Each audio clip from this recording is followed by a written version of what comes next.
Y luego, hoy vamos a estar viendo un salmo muy conocido por todos nosotros y creo que es ideal para esta ocasión.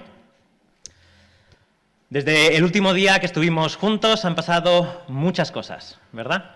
Hace más o menos, quizás algo más ya de 6 meses que estas puertas no estaban abiertas y durante ese tiempo pues han habido muchos cambios que hemos sufrido como personas y como sociedad. Uno de ellos, ni más ni menos, es el que estamos ahora viviendo con todo el tema de la tecnología, ¿no? Algo que ha venido para quedarse y que quizás hace 6 meses o 8 meses, si alguien nos preguntase que íbamos a estar retransmitiendo cultos o que íbamos a estar reenganchados a este sistema telemático, pues no lo hubiésemos creído. Sin embargo, la situación nos ha hecho espabilarnos, nos ha hecho adaptarnos de una manera más rápida a todo este tema de la tecnología, de lo que nosotros teníamos planeado. Pero han pasado también otras cosas, muchas cosas, no las voy a enumerar todas, pero han pasado también otras cosas difíciles. Y es que en estos 6 meses hay 30.000 personas menos en España registradas a causa del COVID. Y no es que 30.000 personas, es un número muy importante, evidentemente, pero no es que sea algo, digamos, especial o único. En España, registrado en el año 2018, murieron 427.000 personas. Pero lo significativo de estas 3.000 personas es que ha paralizado a toda una sociedad y de la noche a la mañana quizás somos un poquito más sensibles a la idea de que como personas y como sociedad podemos morir en cualquier momento o que el mundo que creíamos firme y estable no lo es tanto como nosotros sospechábamos. Como decía, 30.000 personas son muchas personas. Pero hemos de pensar que si dividimos la cifra de 427.000 entre 2, para calcular también lo que en 6 meses las personas que pierden la vida, son más o menos 213.000, más o menos.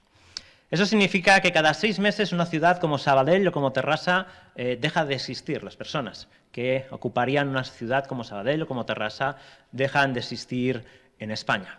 Así que la muerte es algo muy común y es algo muy real en la vida, pero quizás ahora esta pandemia nos ha devuelto a una realidad que podríamos tener olvidada. Pero lo que quiero comentaros en esta mañana y lo que quiero que meditemos y reflexionemos es en una de las cosas que ha hecho que esta pandemia nos ha sacado a relucir de una manera más evidente, y es el tema de la soledad. Y es que lo duro, lo dramático de esta pandemia han sido los 3 meses o el tiempo, el periodo que hemos estado confinados, que ha sido aislamiento social. Y esto por un lado lo hemos vivido todos, pero luego además hay personas que han vivido ya sea el tema de la enfermedad o incluso el de la muerte con una soledad que es una dura realidad y muy cruda. Y es el hecho de que no podían estar sus propios familiares cerca de él, acompañándole en estos momentos tan difíciles, y estaba viviendo o ha vivido toda esta experiencia con una soledad muy traumática, ¿no? Así que el tema de la soledad es algo que vamos a tomar tiempo en esta mañana para meditar delante del Señor, y lo vamos a hacer con el Salmo 133, el Salmo de 3 versículos, muy conocido por cada uno de nosotros, que nos habla de este tema, y vamos a intentar explicarlo un poco. Dice así el Salmo 133. Mirad cuán bueno y cuán agradable es que los hermanos habiten juntos en armonía. Es como el óleo precioso sobre la cabeza, el cual desciende sobre la barba de Aarón, que desciende hasta el borde de sus vestiduras. Es como el rocío de Hermón, que desciende sobre los montes de Sión, porque allí mandó el Señor la bendición, la vida para siempre. Vamos a poner este tiempo en manos del Señor. Bendito Dios y Padre, reconocemos que lo que acabamos de leer es una auténtica realidad y es una verdad. Hoy mismo valoramos un poquito más qué significa la bendición que tú derramas al estar juntos como hermanos, como hijos tuyos, en armonía delante de ti. Queremos pedirte, Señor, que nos ayudes a comprender este texto, que nos ayudes a comprender la realidad de que tú eres nuestra auténtica bendición y de cómo tú has diseñado nuestras vidas para que en todo te demos gloria y te demos honra. Bendícenos aquí, bendícenos a los que están en casa, bendice también a todos aquellos que no pueden estar aquí o conectados también en casa. En el nombre de Jesús lo pedimos. Amén.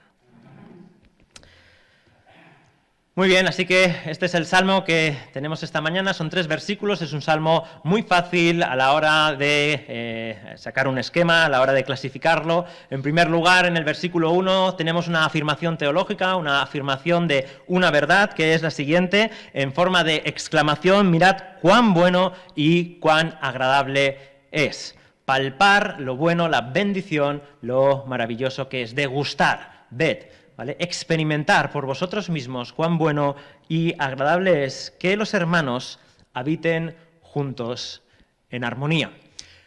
Este texto es difícil saber en qué momento se escribió. Sabemos que pone que es Salmo de David, pero también está en la zona de los cánticos graduales, en los cánticos que se cantaban de camino al templo, cuando se hacía una vez al año la reunión anual de todo el pueblo de Israel, y iban hacia las fiestas y había una serie de cantos que se cantaban. Así que este canto también parece ser que su uso era en este momento sacar a la luz, evidenciar cuán bueno y agradable es estar juntos en armonía delante del Señor. Ya sea en el tiempo de David o ya sea en cualquier otro de los tiempos de la historia de Israel, estar juntos en armonía como hermanos no ha sido siempre una realidad fácil. Incluso al propio rey David le costó unificar el reino bajo su mando y sabéis las luchas tremendas que tuvo con Saúl y después también con sus hijos. Así que esta realidad sabemos que es difícil muchas veces de experimentar, y también aquí en la iglesia o en cualquier otra reunión donde hayan personas es difícil de experimentar la bendición y el estar juntos en armonía. Esto evidentemente es a causa de que somos personas con nuestros propios intereses, con nuestra propia percepción de la vida, con nuestro propio pecado, y eso dificulta siempre la armonía. Pero es importante, por eso es importante recordar esto, que mirad cuán bueno, valorar y pensar, reflexionar, ved cuán bueno es habitar juntos en armonía. Y esta última frase es importante, juntos en armonía. Porque no es solo bueno habitar juntos. A veces habitar juntos puede ser muy traumático, sino que es habitar juntos en armonía. Sin la armonía no podemos llegar a disfrutar el estar juntos. Y dice, nos saltamos las 2 ilustraciones, vamos un momento al final del Salmo, dice: porque allí manda el Señor la bendición. Dios verifica, testifica, bendice, envía su gracia cuando las personas como hermanos viven juntos delante de Él en armonía. Es algo que Él realiza, es una promesa, es algo que Él se agrada en hacer. Porque ahora veremos 3 puntos de por qué hace esto. Uno de ellos es porque Dios nos ha diseñado así, de esta manera. Pero Dios bendice estos momentos porque a Él le agrada que vivamos en armonía. Envía bendición, corrobora que esto que está sucediendo, que los hermanos estén así, es algo que es bueno. Así que Dios obra cuando estamos juntos en armonía. Recordamos el texto de 1 Corintios capítulo 11, cuando el Señor ve que no hay armonía en la iglesia, cuando están tomando de la Santa Cena y lo están haciendo inapropiadamente porque están siendo egoístas unos con otros y por lo tanto están juntos, pero no tienen armonía. Entonces el Señor, ¿qué envía allí? Envía enfermedad y envía muerte. Envía todo lo que es contrario a la presencia misma de Dios. Así que es algo palpable e importante el entender que vivir juntos en armonía es algo que Dios ha diseñado, es algo que Dios bendice, es algo por lo cual Dios está detrás, bendiciendo y ayudando a las personas. Allí hay vida para siempre. Allí es donde Dios se manifiesta, y donde Dios se manifiesta siempre hay vida, hay todo lo bueno. Por eso, donde Dios no se manifiesta, cuando como hermanos, como iglesia o como en otro cualquier ámbito no estamos delante de Dios viviendo en armonía, entonces Dios allí no envía bendición. Porque la bendición está atada a esta realidad por parte del Señor. 2 ejemplos. Uno, este sermón o este salmo, que es un cántico, tiene 2 ilustraciones propias que definen muy bien qué es bueno y qué es agradable. El primero es como el óleo precioso sobre la cabeza, el cual desciende sobre la barba de Aarón, que desciende hasta el borde de sus vestiduras. Está hablando de Éxodo capítulo 17, en el momento en que Aarón es consagrado al servicio y toda su casa después de él. Tenían en Éxodo 17, está toda estipulado para que ver cómo, qué es lo que tienen, perdón, he dicho Éxodo 17, Éxodo 29. Está todo estipulado para ver cómo tenían que ir santificándose, consagrándose, apartándose para Dios. Y hay un momento especial en el cual se cogía a Aarón, al sacerdote Aarón, o a uno de sus hijos, y se derramaba sobre él aceite. Y dice el texto que es un óleo precioso sobre la cabeza. El aceite derramado se solía poner con unas especias, y esas especias hacían que este aceite era agradable para olerlo. Así que era un momento agradable, era un momento dulce el poder ver cómo esta persona era aromatizada en un sentido y se olía todo el lugar donde él estaba muy bien. Esto tiene dos ideas, o recoge al menos dos ideas. La primera es que el sacerdocio de Aarón iba a ser una bendición, iba a ser aroma fragante para toda la nación de Israel. Por medio de él se iban a hacer los sacrificios de expiación. Se iba a apartar el pecado y la culpa por medio de estos sacrificios, y toda la casa de Israel podía acercarse a Dios en aquel momento por medio del sumo sacerdote que entraba una vez al año en el templo. Así que esto significaba que era a través del aceite perfumado, toda la casa de Israel era perfumada delante del Señor de sus pecados. Pero la otra idea también es que ese aceite bajaba desde la cabeza y llegaba hasta los pies por el manto.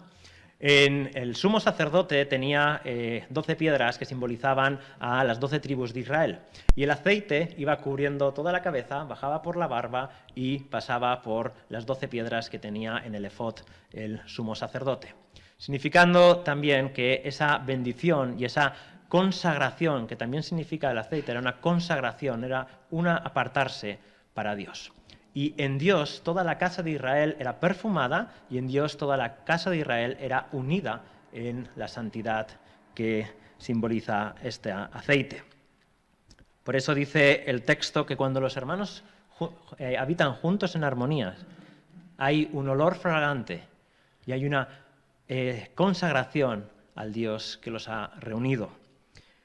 El segundo ejemplo, y acabamos antes de continuar con el siguiente ejemplo. Dice el texto de Éxodo 29, después de dar toda la explicación, en el versículo 46, vamos a leer desde el 45, da toda la explicación de cómo debe consagrarse Aarón y todos sus hijos, y dice el versículo 45, y habitaré entre los hijos de Israel, y seré su Dios. Y conocerán que yo soy el Señor su Dios, que los saqué de la tierra de Egipto para morar yo en medio de ellos. Yo soy el Señor su Dios. El propósito de todo el sacerdocio y de toda la consagración de los sacerdotes y de todos los sacrificios que iban a hacer a través de la casa de Aarón era que el Señor Dios morase en medio de ellos. Así que cuando este aceite está siendo derramado encima de Aarón o alguno de sus hijos, la casa de Israel sabía que el Señor se los estaba apartando para ellos, para morar en medio de ellos. Así que habitar juntos en armonía es una consecuencia de que Dios habite en medio de su pueblo. Y la importancia fundamental de entender y comprender que Dios se manifiesta en medio de los que le temen, y de los que le temen y lo hacen juntos en armonía, porque este siempre ha sido el propósito de Dios, desde que lo sacó a Israel de la tierra de Egipto hasta nuestros días, y como veremos un poquito más adelante, hasta el momento en que el Señor Jesús venga en gloria, tener un pueblo donde Dios mora por medio de su presencia en medio de ellos. El segundo ejemplo dice, es como el rocío de Hermón que desciende sobre los montes de Sión. El Hermón es un monte que está casi a las afueras de Israel, y es el monte muchísimo más alto de lo que pueda ser todo lo que hay en Sion. Hay una gran distancia entre Hermón y el monte, entre los montes de Sion. Hermón normalmente está helado, y cuando empieza a amanecer, entonces empieza a deshacerse y a aparecer todo el rocío, que en algún sentido, de alguna manera, va llenando todo lo que es los afluentes que van al río Jordán y que al final también llegan a Jerusalén. La imagen que está transmitiendo aquí el salmista es que normalmente, o la vegetación normal que hay en esta zona de Palestina es más bien desértico, es más bien yermo. Y es absolutamente necesaria la lluvia para que pueda florecer la vida. Así que cuando el monte Hermón amanece helado y amanece con rocío, lo que está significando, lo que quiere decir es que Dios está enviando bendición y está enviando vida, algo fructífero. Esa agua también llega desde el monte de Hermón hasta Sion. Dice, si fijáis en el texto, en los dos ejemplos, dice en el versículo 2, el cual desciende, la bárbara de Aarón que desciende, es como el rocío de Hermón que desciende, ¿vale? Hasta 3 veces los ejemplos son de algo que está descendiendo, para dar a entender que la bendición y la vida eterna que envía Dios es algo también que desciende desde su presencia a aquellos que están habitando juntos en armonía en su nombre. Envía olor agradable, envía consagración y envía a través de este ejemplo vida fructífera, vida productiva, una vida que vale la pena vivir. Ahora, tres cosas más antes de acabar. Vemos que lo que envía Dios es bendición, es vida eterna, y que esto lo hace a través de que habitemos juntos en armonía, como estamos haciendo en el día de hoy. Ahora, ¿por qué Dios lo hace así? ¿Por qué Dios envía esta bendición? Este salmo nos está diciendo que Dios envía bendición, envía vida eterna en el momento en que su pueblo se reúne juntos como hermanos para adorarle en armonía. ¿Pero por qué esto es así? En primer lugar, porque la comunión es una bendición, porque Dios así lo ha diseñado. Hemos de mirar al Creador y al diseñador de todas las cosas para entender cómo funciona el ser humano y qué es o cómo hemos de vivir en esta tierra. Vamos a ir un momento a un texto muy importante. Es un texto fundacional de la fe cristiana, que es Génesis capítulo 2. Todo el relato que el viernes en la Escuela de la Fe hemos empezado a ver. Todo el segundo relato de la creación. Y dice Génesis capítulo 2, versículo 7. Entonces el Señor Dios formó al hombre del polvo de la tierra y sopló en su nariz aliento de vida, y fue el hombre un ser viviente. Dios es el creador del ser humano, es su diseñador y le da vida. Ahora, vamos al versículo 18, y dice, y el Señor Dios dijo, no es bueno que el hombre esté solo, le haré una ayuda idónea. Así que a pesar de que el ser humano ha sido creado por Dios y ha sido diseñado por Dios, simplemente con tener vida y vivir no es suficiente. El Señor ve que no es bueno que esté solo y que le es necesario tener relación con alguien. Y es precisamente porque Él lo ha creado y lo ha diseñado de esta manera. Más adelante tenemos cuando Adán ve y se encuentra a su mujer por primera vez y dice el texto, por tanto el hombre dejará a su padre y a su madre y se unirá a su mujer y serán una sola carne. Así que no se encuentra para el ser humano ayuda idónea en los animales. Por lo tanto, hay una necesidad relacional en el ser humano que no puede ser sustituida por compañía de animales, sino única y exclusivamente por su semejante, por alguien igual a él. Así que este es el primer momento y la relación más importante, la del matrimonio entre hombre y mujer. A partir de ahí se suceden todas las demás relaciones.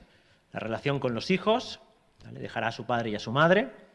El lugar adecuado es bajo el paraguas del matrimonio para el crecimiento de los hijos y esos forman una familia, cada vez una familia más extendida, y esa familia extendida va ubicándose con otras personas por causas de la necesidad de sobrevivir y haciéndolo pueblos, comunidades, sociedades, civilizaciones, ciudades. Se van reuniendo por afinidad, que es la amistad, y etcétera, etcétera. Y se van cubriendo todos los grados y todos los campos en que el ser humano, como ser humano diseñado por Dios, tiene necesidad de relación con sus semejantes. Y no abundo más en esto porque en cada grado y de comunión con otros seres, con otros semejantes, pues hay mucho que decir. Ahora, Dios ha diseñado que el ser humano sea así. Y es por eso que cuando el ser humano se reúne bajo su nombre y se relaciona bajo su nombre en armonía, como Dios lo ha diseñado, Dios lo bendice. Esto es lo que yo he creado. Esto es el propósito por el cual, o uno de los propósitos por el cual yo he creado al ser humano. Que tengan relación unos con otros, pero que lo hagan en amor y bajo mi influencia, en dependencia a mí, en sumisión completa a mí. Ahora, ¿qué sucede cuando hay la ausencia de estas cosas? Que es un poco lo que veníamos hablando al principio. ¿Qué sucede cuando no nos podemos reunir? ¿Qué sucede cuando tenemos carencias en alguna de estas relaciones? Es posible que nos hallemos en esta vida sin un cónyuge, es posible que no podamos tener hijos, es posible que no tengamos amigos, o es posible que perdamos el contacto con el pueblo de Dios, ya sea porque estemos bajo persecución en una cárcel o porque estemos enfermos e imposibilitados de asistir a ningún culto o por la razón que sea. Cada una de estas necesidades en las cuales Dios nos ha creado en un mundo en el cual está roto por el pecado y el cual hemos hecho esta desgracia y esta ruina del mundo y de la idea en la cual Dios la había diseñado, ¿qué sucede cuando tenemos carencias? ¿Qué sucede cuando alguna de estas cosas que son tan buenas y tan necesarias no las tenemos? Pues la Biblia contesta de muchas maneras. Yo os voy a poner dos ejemplos. El primero es de la vida del apóstol Pablo. Dice en 2 Corintios 12:9, por otro problema que afectaba seguramente a algo también, a una necesidad básica como es la salud, y dice, y él me ha dicho, había orado a Dios, y él me ha dicho, te basta mi gracia, pues mi poder se perfecciona en la debilidad.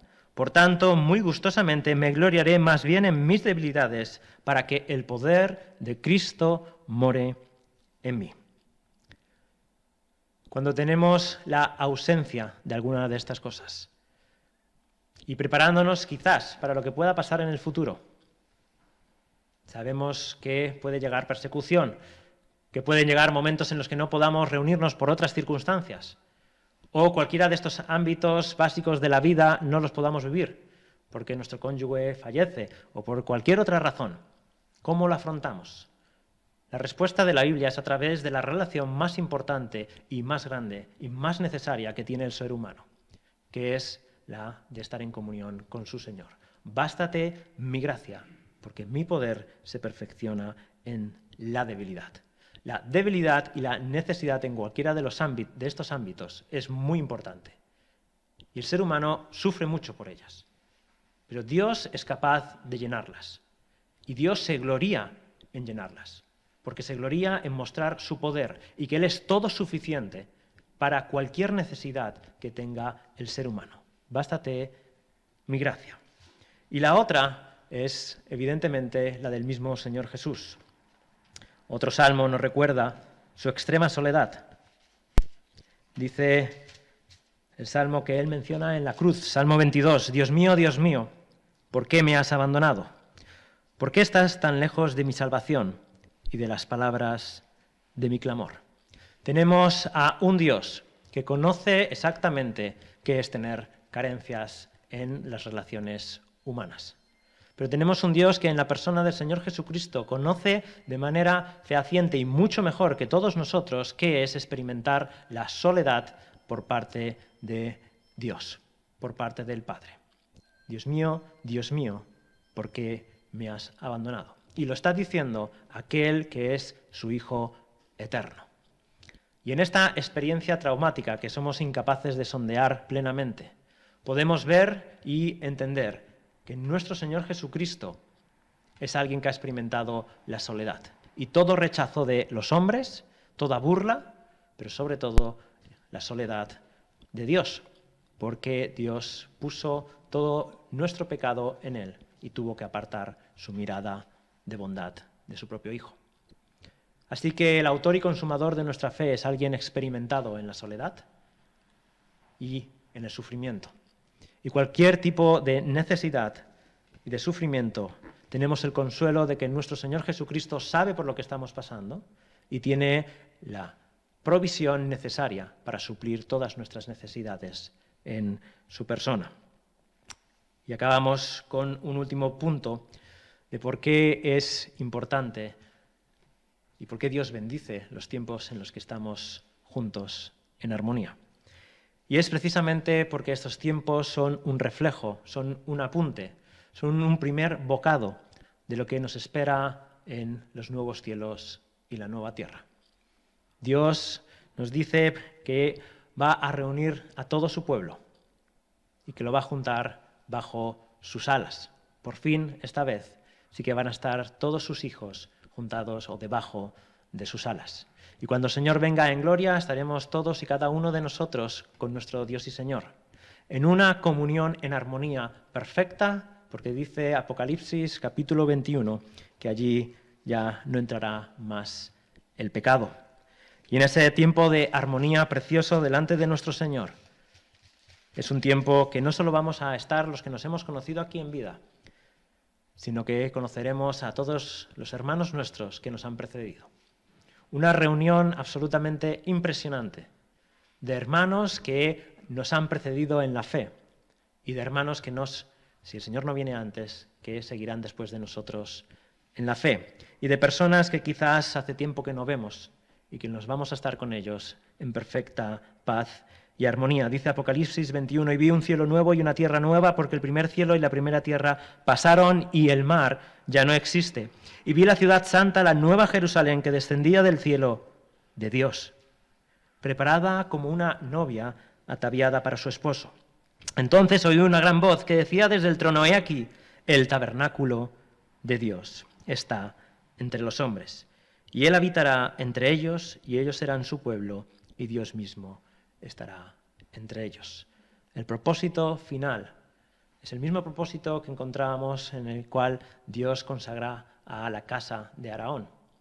Es el mismo propósito que encontramos por el cual Dios bendice estos momentos. Y en especial es el propósito que encontramos cuando pasemos a tomar del pan y del vino, que recuerdan la muerte de nuestro Señor Jesucristo. Estar delante de nuestro Dios, habitar con Dios para siempre y recuperar esa relación con Él perfecta y absoluta y con todos nuestros semejantes. Vamos a orar. Bendito Dios y Padre, te damos las gracias porque eres un Dios de pura bendición, de gracia absoluta y de misericordia infinita. Lo hemos experimentado y lo experimentamos, Señor, todos los días de nuestra vida. Y solo queremos decirte que te alabamos, que te bendecimos, que eres nuestro Dios, que te amamos y que esperamos ese día de gloria con impaciencia, en el cual podamos gozarnos contigo y con todos los que temen tu nombre. Señor, te pedimos perdón por las veces que apartamos nuestra mirada de ti. Te pedimos perdón por las veces que permitimos que nuestro egoísmo, amargura o rencor interrumpan la comunión entre tu pueblo, entre nosotros. Te pedimos perdón por cada vez que intentamos llenar nuestras necesidades básicas en otra cosa que no eres tú. Y te pedimos ahora que nos bendigas de nuevo, que de nuevo nos hagas experimentar tu vida, la vida eterna, por medio de tu amado Hijo, el Señor Jesucristo. Amén.